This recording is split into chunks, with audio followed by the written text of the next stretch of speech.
Hello. My name is Pat, and I am here to tell you about who was Plato. Plato, 348 or 347 BC, was a classical Greek philosopher, mathematician, student of Socrates, writer of philosophical dialogues, and founder of the Academy in Athens, the first institution of higher learning in the Western world. Along with his mentor, Socrates, and his student, Aristotle, Plato helped to lay the foundations of Western philosophy and science. Plato's sophistication as a writer is evident in his Socratic dialogues. 36 dialogues and 13 letters have been ascribed to him. Plato's writings have been published in several fashions. This has led to several conventions regarding the naming and referencing of Plato's texts.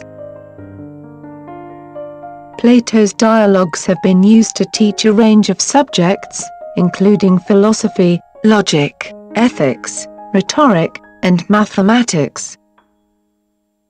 Plato often discusses the father-son relationship and the question of whether a father's interest in his sons has much to do with how well his sons turn out.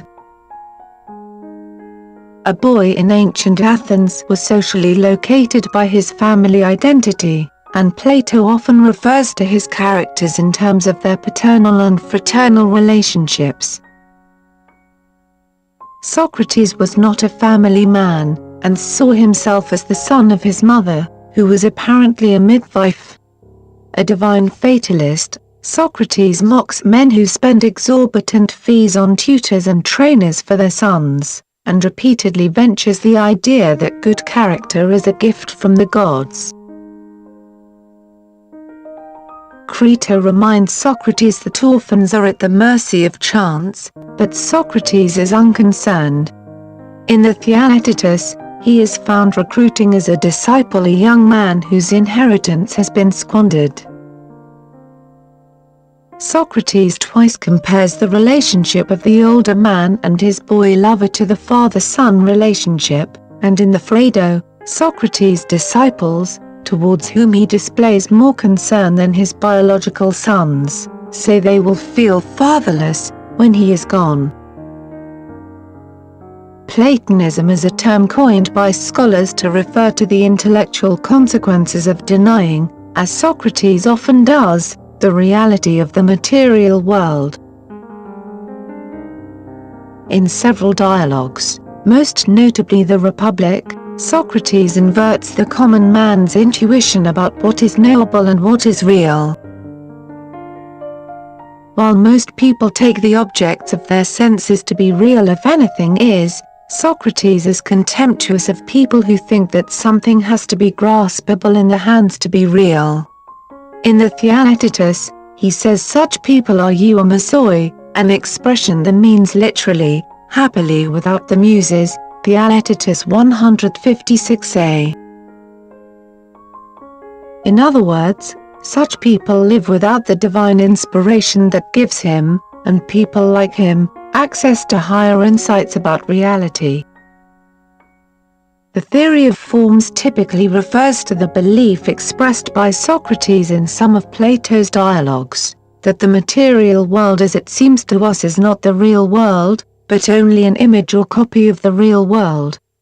Socrates spoke of forms in formulating a solution to the problem of universals. The forms, according to Socrates, are roughly speaking archetypes or abstract representations of the many types of things and properties we feel and see around us, that can only be perceived by reason. In other words, Socrates sometimes seems to recognize two worlds, the apparent world, which constantly changes, and an unchanging and unseen world of forms, which may be a cause of what is apparent. Many have interpreted Plato as stating that knowledge is justified true belief, an influential view that informed future developments in modern analytic epistemology. This interpretation is based on a reading of the Theaetetus wherein Plato argues that belief is to be distinguished from knowledge on account of justification. Many years later, Edmund Gettier famously demonstrated the problems of the justified true belief account of knowledge. This interpretation, however, imports modern analytic and empiricist categories onto Plato himself and is better read on its own terms than as Plato's view.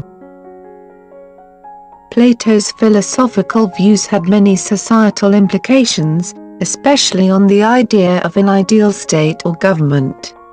There is some discrepancy between his early and later views.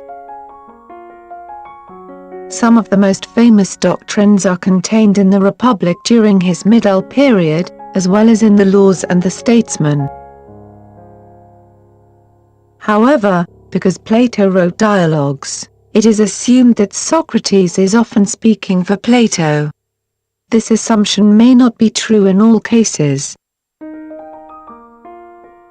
The role of dialectic in Plato's thought is contested, but there are two main interpretations: a type of reasoning and a method of intuition. Simon Blackburn adopts the first, saying that Plato's dialectic is the process of eliciting the truth by means of questions aimed at opening out what is already implicitly known, or at exposing the contradictions and muddles of an opponent's position.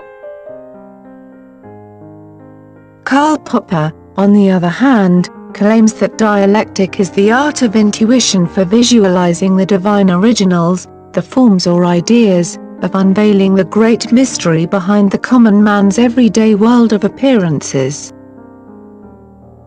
The exact place and time of Plato's birth are not known, but it is certain that he belonged to an aristocratic and influential family. Based on ancient sources, most modern scholars believe that he was born in Athens or Aegina between 429 and 423 BC. His father was Ariston. According to a disputed tradition, reported by Diogenes Laertius, Ariston traced his descent from the king of Athens, Codrus, and the king of Messenia, Melanthus. Plato's mother was Pryxian, whose family boasted of a relationship with the famous Athenian lawmaker and lyric poet Solon.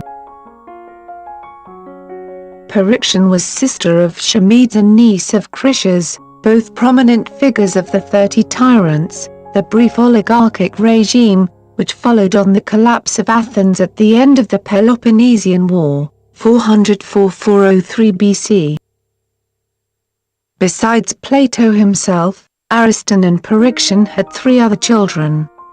These were 2 sons, Adeimantus and Glaucon, and a daughter Potin, the mother of Speusippus, the nephew and successor of Plato as head of his philosophical academy. According to the Republic, Adeimantus and Glaucon were older than Plato. Nevertheless, in his memorabilia, Xenophon presents Glaucon as younger than Plato. The precise relationship between Plato and Socrates remains an area of contention among scholars. Plato makes it clear in his Apology of Socrates, that he was a devoted young follower.